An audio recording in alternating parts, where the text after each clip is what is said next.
Everyone, welcome to my channel তোমাদের সহচরী দীপিকা। আশা করছি আপনারা সবাই খুব ভালো আছেন আর আপনাদের আশীর্বাদে আমরাও খুব ভালো আছি। তো আজ হচ্ছে বুধবার, সকাল থেকে মেঘলা করে রয়েছে, তবে বেলার দিকে কিন্তু প্রতিদিনই এখন রোদ উঠছে। ওয়েদারটা কিন্তু বেশ ভালো, ঠান্ডা গরম মিক্সড করা একটা ওয়েদার। বেশ রোদও উঠছে, আবার হালকা হালকা ঠান্ডা ঠান্ডা হাওয়াও দিচ্ছে। তো এখন ওয়েদারটা খুব ভালো যাচ্ছে। তো এখন বাজে হচ্ছে 7:30 আর আমি ঘুম থেকে উঠেই বসিয়ে দিয়েছি হচ্ছে ভাত, আর তার সাথে চিকেনটা ভাজা বসিয়ে দিয়েছি। আসলে আমাদের এখন শুতে শুতে রাতে অনেকটাই দেরি হয়ে যাচ্ছে, ওই 1:30-2 বেজে যাচ্ছে। আর জানেন তো, আমি যতক্ষণ না বিছানায় ঘুমাবো ততক্ষণ ছেলেও কিন্তু শুতে চায় না। আমি শোবো তবেই কিন্তু ও গিয়ে ঘুমাবে আমার সাথে। তো ছেলেরও শুতে অনেকটা দেরি হয়ে যাচ্ছে। আর যেহেতু এখানে সামার ভ্যাকেশন শুরু হয়ে গেছে, তার জন্য ছেলের তো স্কুল ছুটি, তাই ভাবলাম একটু দেরি করেই তুলবো। আর শোভনও এখনও ঘুম থেকে ওঠেনি। তবে আমার তো আর ঘুমালে হবে না, আমাকে তো সকাল সকাল উঠতে হবে, কারণ রান্নাগুলো তো করতে হয়। আর বেলার দিকেও প্রচুর কাজ থাকে, কারণ যখনই সময় পাচ্ছি অল্প অল্প করে গোছগাছগুলো করে নিচ্ছি। কারণ আপনারা তো জানেন যে আমরা খুব তাড়াতাড়ি ইউকে ছেড়ে চলে যাব। তো মাঝে মাঝে মনটাও ভীষণ খারাপ হয়ে যাচ্ছে, কোনো কাজও করতে ইচ্ছা করছে না। যাই হোক, চলুন, মন খারাপ করে বসে থাকলে হবে না, কাজবাজগুলো তো এগোতে হবে। তবে আমাদের কিন্তু অনেকটাই গোছগাছ হয়ে গেছে, শুধু রুমগুলোকে আমরা ক্লিন করছি এখন। সেগুলোই করতে অনেকটা টাইম লেগে যাচ্ছে আমাদের। তো আজকে কি কি রান্না করছি চলুন আপনাদের সাথে শেয়ার করে নিই। এখন জানেন তো, খুব ভাবনা চিন্তা করে সমস্ত জিনিস আনা হচ্ছে। দেখুন কতগুলো রসুন পেঁয়াজ আছে, জানি না এক সপ্তাহের মধ্যে এগুলো শেষ করতে পারবো কিনা। এই দেখুন আলুগুলো কেমন নষ্ট হয়ে যাচ্ছে, তো যতটা পারবো এক সপ্তাহের মধ্যে শেষ করতে হবে। তো আজকে আমি লাঞ্চে বানাবো হচ্ছে পিস পোলাও আর তার সাথে ইলিশ মাছ, আর মাম্মার জন্য করছি চিকেন ভাজা। আর রুমে এসে দেখলাম মাম্মার ঘুম ভেঙে গেছে, আর উঠেই কিন্তু পর্দাটাকে খুলে দিচ্ছে। আর ও যতক্ষণ না ঘুম থেকে ওঠে ততক্ষণ কিন্তু আমরা এই পর্দাটা খুলি না, কারণ না হলে প্রচণ্ড আলো আসে। আজ আমি সর্ষে ইলিশটা করব কালো জিরে দিয়ে। সাধারণত কালো জিরে আমি দিই না, তবে আজকে একটু অন্যরকমভাবে করছি। একই রকম খাওয়া হয়ে যাচ্ছে, না হলে ইলিশ মাছটাও শেষ করতে হবে।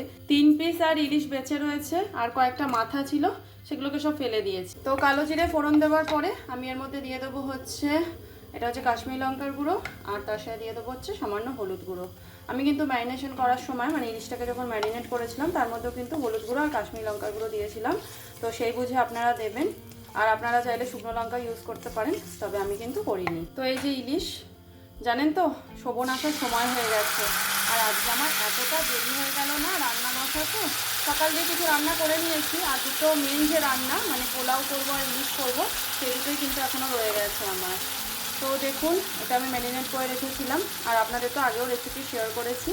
তো সর্ষে বাটা আর পোস্ত বাটা দিয়ে করছি এটা। আর বাটি ধোয়া জলটা আমি নিয়ে আর একটু জল দিয়ে দেবো এর মধ্যে। বেশিক্ষণ ম্যারিনেট করে রাখার সময় আমি পাইনি, আপনারা চাইলে 1 ঘন্টা কিন্তু এটাকে ম্যারিনেট করে রাখবেন। তো এটা ভালো করে ফুটে উঠলে তারপর আমি ঢাকা দিয়ে হতে দেবো 25 থেকে 30 মিনিট মতো। এখন বাজে হচ্ছে 12টা 15। ইলিশ মাছটা সবে বসালাম। সকাল থেকে এত পরিমাণে কাজ থাকছে, তার মধ্যে চলছে মাম্মা স্কুল ছুটি, ওকেও অনেকটা সময় দিতে হচ্ছে। তো মানে আমার সব কিছু দেরি হয়ে যাচ্ছে গোছাতে গোছাতে, দুপুরেও ঠিক করে ঘুমাতে পারছি না। সব মিলিয়ে একদম মানে খুবই বাজে অবস্থা চলছে এখন। যতদিন না ইন্ডিয়ায় ফিরে যাই আমাদের কিন্তু এতটাই ব্যস্ততা থাকবে। তো সর্ষে ইলিশটা আমার রেডি হয়ে গেছে।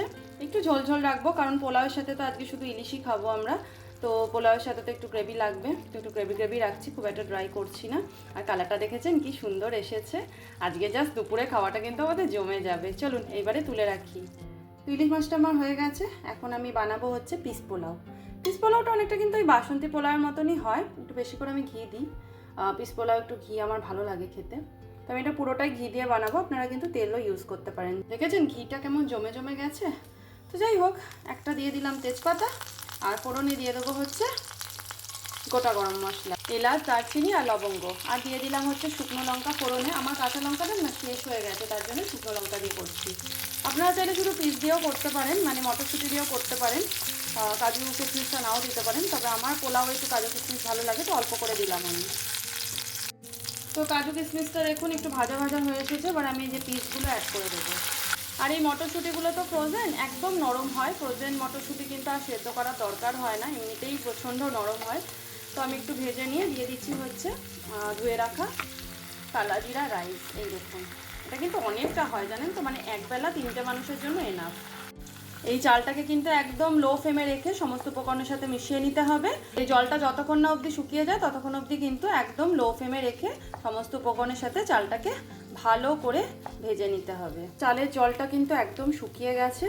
এই পর্যায়ে আমি দিয়ে দেবো হচ্ছে পরিমাণ মতো জল। আমি কিন্তু 1 কাপের একটু কম যেহেতু চাল নিয়েছিলাম, তার জন্য আমি 1.5 কাপ জল ইউজ করছি। ওই কাপেরই 1 কাপ পুরো নিয়ে নিলাম আর 1/2 কাপ জল ইউজ করব। আর এই সময় কিন্তু আমি নুন, চিনি আর এর মধ্যে দিয়ে দেবো গরম মশলা, মানে গুঁড়ো গরম মশলা। আর দুটো জিনিস অ্যাড করব, সেটা হচ্ছে কেওড়া জল আর একটা হচ্ছে রোজ ওয়াটার। সামান্য পরিমাণে অ্যাড করলে কিন্তু হবে। আপনারা চাইলে কিন্তু এই দুটো নাও অ্যাড করতে পারেন, তবে পিস পোলাও কিন্তু আমি এই দুটো অ্যাড করে থাকি। তো আমি এখন দিয়ে দিচ্ছি হচ্ছে কেওড়া জল আর সামান্য দিয়ে দেবো হচ্ছে রোজ ওয়াটার। এইবারে দিয়ে দেবো হচ্ছে স্বাদ মতো নুন, সেটা কিন্তু অবশ্যই আপনারা চালের পরিমাণ অনুসারে দেবেন। আর দিয়ে দেবো স্বাদ মতো চিনি। অ্যাড করে দিচ্ছি হচ্ছে গরম মশলা গুঁড়ো। তো আমি সমস্ত উপকরণকে একটু নাড়িয়ে চাড়িয়ে নিই। তো এই যে পিস পোলাওটা কিন্তু এবার রেডি হচ্ছে। এটা কিন্তু ফুটে উঠেছে। এবারে আমি একদম লো ফ্লেমে 10 মিনিট এটাকে হতে দেবো। তো 10 মিনিট পরে আমি ঢাকাটা খুলে দেখলাম, দেখুন একদম জল টেনে নিয়েছে। তো আরও 5 মিনিট আমি লো ফ্লেমে হতে দেবো। তো ঢাকাটা সরিয়ে আমি একদম ঠান্ডা পাত্রের মধ্যে তুলে রাখবো। তারপরে দেখবেন কিছুক্ষণ বাদই এটা একদম ঝরঝরা হয়ে যাবে। তো রান্না আমার হয়ে গেছে। শোভন আসলে লাঞ্চটা দিয়ে দেবো, তারপরে স্নান করে পুজো দিয়ে আমি লাঞ্চ করব। শোভন আর মাম্মাকে আগে দিয়ে দেবো। তো এই জায়গাটা দেখুন, মানে এখানে যে কত স্মৃতি জড়িয়ে আছে আমার, এখানে বসে বসে কত সময় পার করেছি, তো এগুলোর কথা খুব মনে পড়বে। এখনও দেখুন মেঘলাই রয়েছে, বিকেলের দিকে মনে হচ্ছে একটু রোদ উঠবে, রোদ উঠলে একটু বেরোবো ভাবছি। শেষবারের মতো ডার্লিংটনটা একটু ঘুরে তো এখানে অনেকক্ষণ সময় কাটালাম। তো চলুন এইবারে কিচেনে যাই, শোভন আর ছেলে লাঞ্চটা সার্ভ করে। লাঞ্চ করার পরে আমরা একটু রেস্ট করে নেব। বিকেলবেলা তো কাজ থাকে, সেগুলো করে আমরা তিনজনে একটু ঘুরে আসবো আজকে। এখন বাজে হচ্ছে সন্ধ্যে 7:30। আর আপনারা তো জানেন এখন দিনের আলো অনেকটা বড়, তবে এখন কিন্তু দিনটা আস্তে আস্তে ছোট হওয়া শুরু হয়েছে। যেটা 11:15 সময় রাত্রি হতো, সেটা কিন্তু এখন 10:15 সময় হয়ে যাচ্ছে। তো যাই হোক, এখন আমরা যাচ্ছি একটু হাঁটতে, মানে বলতে পারেন লাস্টবারের মতো একটু বেরোচ্ছি আমরা ডার্লিংটনে এদিক ওদিক ঘোরার জন্য। আর ভাবলাম কিছুদিন পরই তো আমাদের চলে যেতে হবে, এদিক ওদিক একটু দেখবো, একটু ফুল গাছ দেখবো, একটু ফল গাছ দেখবো, আর মাম্মা একটু ফুটবল খেলবে, তারপর আমরা বাড়িতে আসবো। তো চলুন আমার সাথে আরেকবার আপনারা সুন্দর সুন্দর ফুল গাছ আর প্রাকৃতিক দৃশ্য দেখে আসবেন। মানুষের জীবনটাও কেমন বলুন তো, যে জায়গায় আমরা একদিন এসেছিলাম ভাবছিলাম এখানে অ্যাডজাস্ট কী করে করব, এখানে থাকবো কি করে সবার থেকে দূরে, আর এখান থেকে যখন আমরা চলে যাচ্ছি তো মনে হচ্ছে কেন চলে যাচ্ছি, আর কিছুদিন যদি থেকে যেতাম। সত্যি আমরা ভীষণ মায়ায় পড়ে যাই, মানুষ কিন্তু প্রচণ্ড মায়ায় পড়ে যায়। তো চলো দেখি শোভনা ছেলে কোথায় গেল। আগের বছর আপনাদের একটা ব্লগে দেখিয়েছিলাম যে এখানে ওয়াইল্ড ব্ল্যাকবেরি এদিক ওদিক হয়ে থাকে। তো দেখুন এখনও কিন্তু ব্ল্যাকবেরিজগুলো কাঁচা রয়েছে, এগুলো কিন্তু ওয়াইল্ড ব্ল্যাকবেরি। এগুলো খেতে মিষ্টি মিষ্টি হয় যখন পেকে যায়। আর দেখুন একটা মনে হয় পেকেছে, এগুলো কিন্তু দেখতে ভীষণ সুন্দর লাগে যখন পেকে যায়। তবে আমরা যখন চলে যাব তখন এগুলো পাকবে, তার জন্য আপনাদের এই অবস্থাতেই একবার দেখিয়ে দিলাম। আপনাদের সাথে আমিও কিন্তু এই জায়গাগুলো খুব মিস করব। একাকিত্ব ছিল, আর এরাই কিন্তু আমার বন্ধু হয়ে উঠেছিল আমার একাকিত্বের। এই দেখুন এখানেও কত হয়ে রয়েছে, দাঁড়ান এই দেখেছেন কত ব্ল্যাকবেরিজ হয়ে রয়েছে। আর এগুলো আমরা সুপার মার্কেট থেকে কত দাম দিয়ে কিনি। আজকে এত সুন্দর একটা সানি ডে, তো মাম্মাকে একটু ফুটবল খেলাতে নিয়ে এসেছি। আর এগুলো দেখতে পাচ্ছেন, এগুলো কিন্তু প্লাম হয়ে আছে, প্রচুর পরিমাণে হয় এই গাছটাতে। দেখুন কেমন পেকে পেকে ডুমো ডুমো হয়ে আছে, কি লোভনীয় লাগছে দেখতে, কত হয়ে আছে। একটা মানুষও পেরে খায় না জানেন তো, এগুলো কিছুদিন পর রাস্তার মধ্যে পড়ে পড়ে একদম নষ্ট হতে থাকবে। আর ওই দিকটাতে দেখুন, দাঁড়ান একটু জুম করে দেখাচ্ছি, জানি না বুঝতে পারবেন কি না। এই দেখুন দেখতে পাচ্ছেন হলুদ হয়ে আছে, মানে এগুলো এখনো পাকেনি। পুরো গাছটার মধ্যে দেখুন কত পরিমাণে হয়ে রয়েছে। এখানেরই একজন লোক আমাদের বলেছিলেন যে এগুলো কিন্তু খাওয়া যায়, তবে ভালো করে ধুয়ে খেতে হবে। জানি না এগুলো খাওয়া যায় কি না, আমরা কোনো দিন ট্রাই করিনি, যেহেতু প্রচণ্ড জঙ্গলের মধ্যে হয়ে থাকে তার জন্য ঘৃণাও লাগে কিছুটা। তবে এগুলোকে নাকি ওয়াইল্ড ব্ল্যাকবেরিজ বলা হয়ে থাকে। এই জায়গাগুলো শুধু দেখুন কেমন জঙ্গলে ভরা, এই একটা সরু রাস্তা গেছে, তাছাড়া পুরো জায়গাটা জঙ্গল। আমরা কিন্তু এখানে কোনো দিন আসিনি, আমি শোভনকে বলছি বেশি জঙ্গলের দিকে যেও না, সেই যাচ্ছে সাহস করে করে। এই দেখুন এইখান থেকে আমরা এসেছি, আর কিরম দেখেছেন গাছপালাগুলো কেমন বড় বড়, আর অদ্ভুত অদ্ভুত পশু পাখিদের আওয়াজ আসছে, আমার তো ভীষণ ভয় লাগছে। এখানে দেখুন আনাচে কানাচে কত ধরনের ফল হয়, নামও কিন্তু জানা নেই, হয়তো খাওয়া যেতেও পারে, আবার বিষ ফলও হতে পারে। এই ফলগুলোকে দেখুন, অনেকটা দেখতে ব্লুবেরির মতো। এই দেখুন এখানেও হয়েছে কতগুলো। তো শেষবারের মতো বিদেশি ফল আপনারা দেখে নিন। তো আমরা এখন এসেছি মরিসনসে, কয়েকটা জিনিস নেব। কয়েকটা জিনিস বলতে ওই চকলেটস নেব কটা।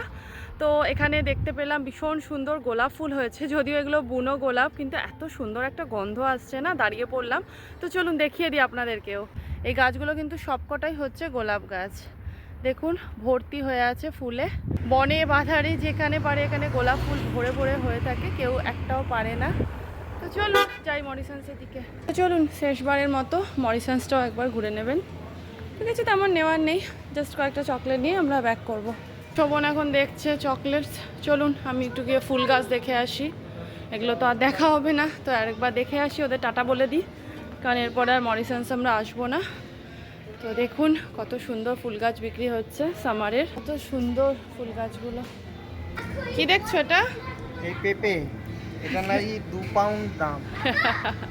এইটুকু পেঁপে দেখুন, 10 টাকা হবে না। এই পেঁপে এক একটা 2 পাউন্ডে বিক্রি হচ্ছে। এই দেখুন, বাবা রেখে দিই, 2 পাউন্ডে এই পুচকে পেঁপে খেয়ে কোনো লাভ নেই। আমাদের বেশিরভাগই চকলেটস কিন্তু কেনা হয়ে গেছে। তবে আজ যেহেতু একটু হাঁটতে বেরিয়েছি, তাই ভাবলাম সামনেই যখন মরিসনস, একটু ঘুরে এখান থেকে আরও কিছু চকলেটস নিয়ে নেব। আর এত ভ্যারাইটি রয়েছে চকলেটসে যে কোনটা ছেড়ে কোনটা নেব সেটাই আমরা বুঝতে পারি না। আমাদের সমস্ত চকলেটস নেওয়া হয়ে গেছে। এইবারে বিল করে নিয়ে আমরা চলে যাব মাম্মাকে নিয়ে একটু মাঠে, সেখানেও একটু খেলাধুলা করবে, তারপরে চলে যাব বাড়ির উদ্দেশ্যে। দেখুন এই মাঠটা আমাদের বাড়ির কাছাকাছি সব থেকে বড় মাঠ। তো এখানে বাচ্চারা খেলতে আসে, আর ওদিকে দেখুন ছোট ছোট বাচ্চারা আবার ফুটবলও খেলছে। তো মামার শোভনও খেলা শুরু করে দিয়েছে, ও একটু খেলুক, তারপরে আমরা বাড়ির দিকে যাব। তো আমি এখানে এসে একটু বসলাম। এখানে দেখুন কত কুকুর, সবাই বাড়িতেই রাখে। একটা কুকুরকেও আপনারা ছাড়া অবস্থায় বাইরে পাবেন না, মানে সন্তানের মতনই স্নেহ করে। আপনাদের তো আগেও বলেছি যে কুকুরদের রাস্তায় ছেড়ে রাখবে, খেতে পারবে না, বৃষ্টিতে ভিজবে, এমন কিন্তু নয়। এক একজনের বাড়িতে 6 থেকে 7খানা করে কুকুর থাকে। তো ওই পুচকে কুকুরটাকেও দেখুন খেলতে নিয়ে এসেছে, ও কিন্তু খুব মজায় দৌড়াদৌড়ি করছে। তো আর কয়েকটা দিনই এখানে আছি আমরা, আর 1 সপ্তাহ পর আমরা চলে যাব ইন্ডিয়াতে। তো ভাবলাম আজকে একটু ঘুরে আসি, কারণ এরপর আর বেরোনোর ইচ্ছা নেই আমাদের। খারাপ লাগছে, কিছু করার নেই, দেশে তো ফিরতেই হবে। তো যাই হোক, আজকে ব্লগটাও এখানে শেষ করছি। আমার ব্লগ যদি আপনাদের ভালো লাগে তাহলে প্লিজ লাইক, শেয়ার, কমেন্ট আর সাবস্ক্রাইব করে আমাদের পাশে থাকবেন। আমি ফিরবো নতুন আরেকটা ব্লগের সাথে। ততদিন আপনারা ভালো থাকবেন, সুস্থ থাকবেন আর সবাইকে অনেক খুশিতে রাখবেন। টাটা।